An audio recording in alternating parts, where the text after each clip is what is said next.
मी generally खूप खुश आहे की मी अशा देशात राहते जिथे सातत्याने एक पुरुष 3 वेळा मुलींसोबत शोषण करू शकतो, मुलींचा रेप करू शकतो. आणि ही जेव्हा केस आता जी रिसेंटली झाली आहे, 3 ते 4 वर्षीय मुलीच्यावर रेप झाला आणि तिला दगडाने लिटरली ठेचलं, जसं चटणी ठेचतो तसं. ही जी केस आहे ते Devendra Fadnavis, chief minister of Maharashtra, आमच्या महाराष्ट्राच्या चीफ मिनिस्टरसमोर प्रेझेंट झाली, तेव्हा ते बोलले की आम्ही असं हँग वगैरे करू शकत नाही.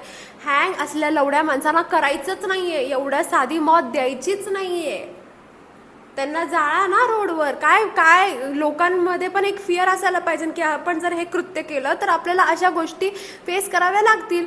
पण काय फरक पडतो ना, लिटरली मुलींना लिटरली तुकडे केले तरी काहीच होत नाही, अजून काही केलेलं नाही. आता काय होणार आहे, मरा मरा जावा, रेप होऊ दे नाही तर तुमचं काही होऊ दे, काय फरक पडतो, काहीच फरक पडत नाही.